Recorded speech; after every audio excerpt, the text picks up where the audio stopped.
Alright, so hello guys. So today guys, mayroon tayong i-install na LPG hose tsaka LPG regulator dito sa tawag nito, gas stove. Ayan, so ito guys Start. Okay, muna siya ito yung guys, yung LPG regulator.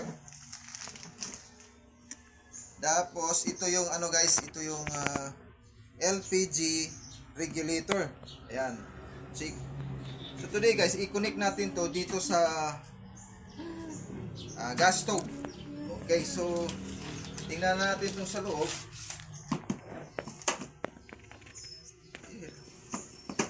Tingnan natin sa loob. Yan. Ito yung hose. Tapos ito yung regulator.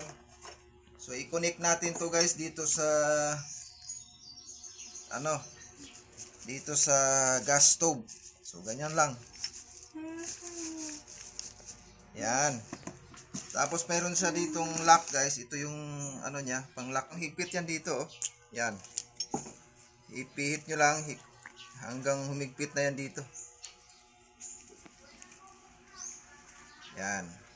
So ito itong dulo na to guys para doon sa tangke ng gas. Tapos kabilang dulo naman para dito sa gas stove. Sige. So dito natin yan i-connect yung kabilang dulo. Yan. Pasok nyo lang mabuti para iwas leak tayo. Tapos itong natin, yan dito yan. Tapos higpitan nyo para di siya mag-leak.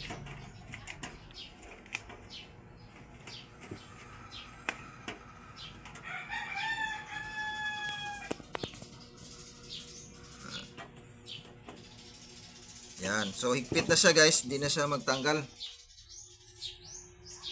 So ito na guys, ito na yung connection niya. So ganyan lang po guys ang mag-connect ng hose, LPG hose saka LPG regulator. Ayan na. So ito na yung para doon sa tangke.